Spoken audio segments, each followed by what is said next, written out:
Okay, so in this session, I am going to clarify the concept involved in practice set 4.2। Practice set 4.2 solve करने के लिए ये वाला figure आपको समझना बहुत ज़्यादा ज़रूरी है। जब आपको ये चैन समझ में आ जाएगी तो प्रैक्टिस सेट 4.2 बहुत इजी हो जाएगा आपके लिए। So let us start. यहाँ पे एक फिगर दिया है हमको। फिगर के थ्रू हम समझेंगे कि किस तरीके से जीएसटी का डिस्ट्रीब्यूशन होता है, किस तरीके से जीएसटी जो है कलेक्ट होती है। Now they have given the example of watch. Okay, घड़ी जो होती है ना, वॉच। तो यहाँ पे क्या है कि घड़ी है और घड़ी जो है मैन्युफैक्चरर है। हर प्रोडक्ट कोई ना कोई मैन्युफैक्चर करता है। तो यहाँ पे घड़ी मैन्युफैक्चरर है, उसने बनाई है, उसने मैन्युफैक्चर की है। 200 रुपीज़ कॉस्ट लगाई है यहाँ पे, तो उसको 200 से कम ही पड़ा होगा।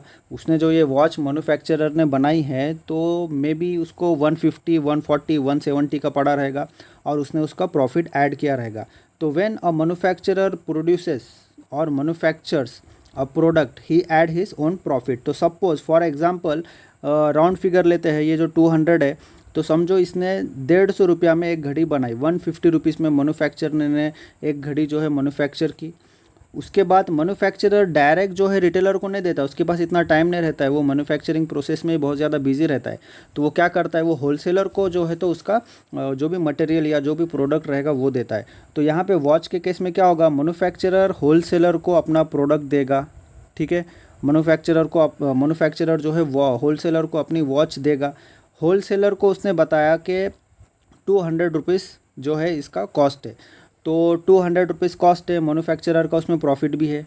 ठीक है, तो ये पूरा 200 जो है मैन्युफैक्चरर को देना पड़ेगा, होलसेलर देगा पूरा 200 रुपीज़। लेकिन गवर्नमेंट ने यहाँ पे वॉच के ऊपर 12% जीएसटी लगा रखी है। अब ये जो जीएसटी 12% है, ये जो 12% आपको दिख रही है यहाँ पे, ये 12% हर किसी के लिए है, चाहे मैन्युफैक्चरर होलसेलर को दे या होलसेलर रिटेलर को दे या रिटेलर जो है कस्टमर को दे। हर किसी के ऊपर हर ट्रांजैक्शन पे यहाँ पे 12% जीएसटी लगनी है, क्योंकि गवर्नमेंट ने डिसाइड किया है कि 12% जीएसटी लगेगी वॉच के ऊपर। इसका मतलब क्या होता है कि हर किसी को 12% जीएसटी जो है पे करना पड़ेगा। तो यहाँ पे जब मैन्युफैक्चरर होलसेलर को अपना प्रोडक्ट देगा, अपनी वॉच देगा, तो वो बोलेगा कि भाई 200 रुपीज़ आपको पे करना पड़ेगा, लेकिन उसके साथ साथ 200 के ऊपर 12% जो है जीएसटी लगेगा। ठीक है, तो अभी होलसेलर कितना पे करेगा, होलसेलर पे करेगा 200 प्लस 12% जीएसटी ऑफ 200। तो 200 का 12% होता है 24 रुपीज़। तो एक वॉच जब होलसेलर मैन्युफैक्चरर से परचेस करेगा तो उसको वो कितना पे करेगा, 224 रुपीज़। मैन्युफैक्चरर का अपना पैसा कितना है, 200। ठीक है, उसके ऊपर जीएसटी उसने कलेक्ट की है होलसेलर से, that is 24 rupees. That 24 rupees he will pay to government. ठीक है, जिसके दो हिस्से होने के हैं, एक होगा सीजीएसटी, एक होगा एसजीएसटी।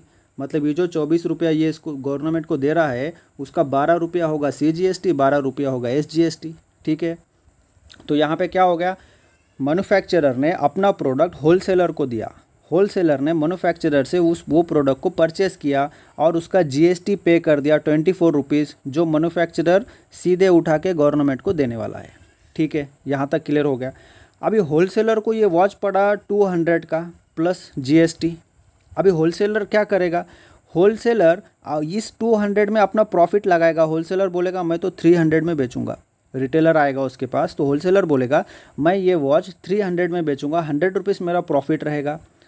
और जब इसने जो पिछले मैन्युफैक्चरर को पैसा दिया है, दैट वाज -24। ठीक है, 24 जो है इसकी तरफ बाकी है। अभी तक इसने मैन्युफैक्चरर को ऑलरेडी जीएसटी दिया है। अभी ये जो पैसा है ये रिटेलर से कलेक्ट करेगा। कैसे कलेक्ट करेगा, वो सिर्फ 24 कलेक्ट नहीं करेगा, होलसेलर जो अमाउंट डिसाइड करेगा उसके ऊपर 12% जो है जीएसटी लगेगी। अब होलसेलर ने कहा कि मैंने तो 200 में लाई है, अभी मैं रिटेलर को 300 में दूंगा प्लस जीएसटी लूँगा उससे। तो रिटेलर क्या करेगा, उस 300 पे 12% जीएसटी पे करेगा, दैट विल बी 36 रुपीज़। अभी होलसेलर के पास कितना आ गया, 336 रुपीज़ होलसेलर के पास आ गया। ठीक है, होलसेलर ने ले लिया 336 रुपीज़।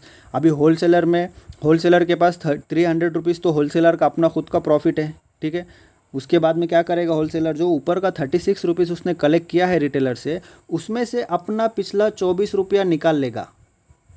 अपना पिछला 24 रुपया निकाल लेगा। देखो यहाँ पे दिया है ₹36 में से अपना 24 रुपया जो इसने मैन्युफैक्चरर को दिया था वो माइनस कर लेगा और बचा हुआ ₹12 सरकार को पे कर देगा जीएसटी में।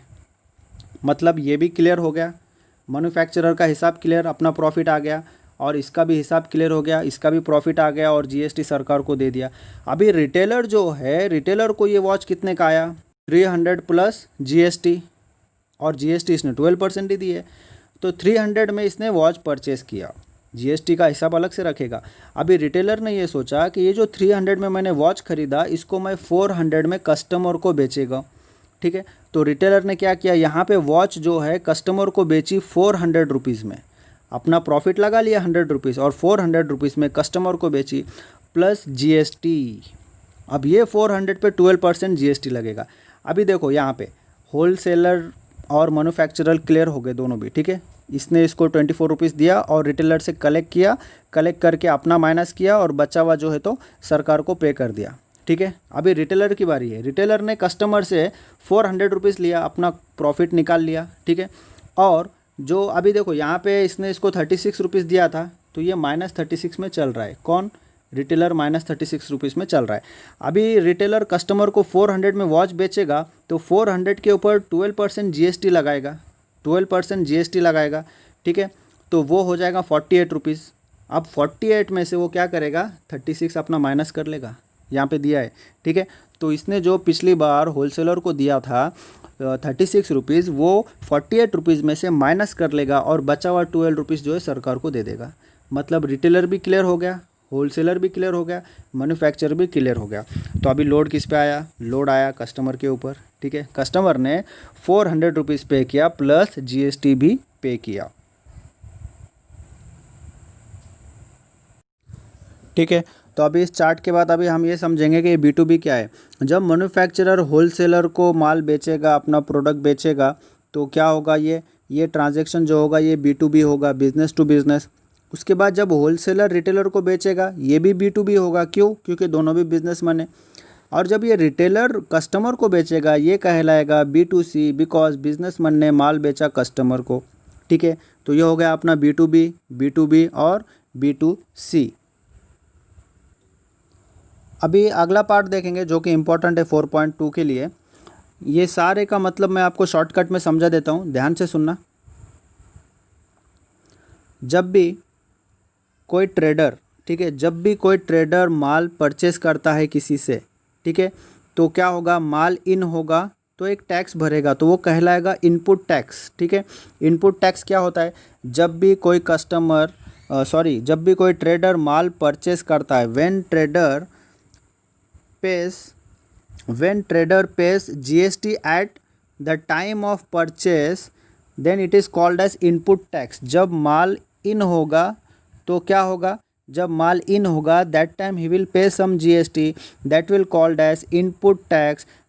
और जब माल आउट होगा तब जो GST वो कलेक्ट करेगा that will be called as output tax. देखो आउटपुट टैक्स क्या होता है, इनपुट टैक्स क्या होता है, ये आपको याद रखना पड़ेगा। क्योंकि हम जब जीएसटी पेएबल निकालते हैं तो हम ये वाला फार्मूला यूज़ करते हैं, और ये बहुत ही इंपॉर्टेंट फार्मूला है। GST payable is equal to output tax minus input tax. और इनपुट टैक्स को हम कैसे डिनोट करते हैं? आईटीसी से डिनोट करते हैं। सिंपल है, जब भी कोई प्रोडक्ट या फिर जब भी कोई माल इन होगा तब ट्रेडर जो है जीएसटी पे करता है, और जब माल इन होता है और ट्रेडर जीएसटी पे करता है that will be called as input tax. और जब माल आउट होता है, जब भी कोई प्रोडक्ट आउट होता है, जब भी कोई प्रोडक्ट सेल करता है, तो ट्रेडर जो है जीएसटी कलेक्ट करता है। ठीक है, सामने वाले से जीएसटी कलेक्ट करता है, that will be called as output tax. और जीएसटी कितना पेएबल होगा? फिर जीएसटी पेएबल होगा output tax minus ITC, that is called as input tax.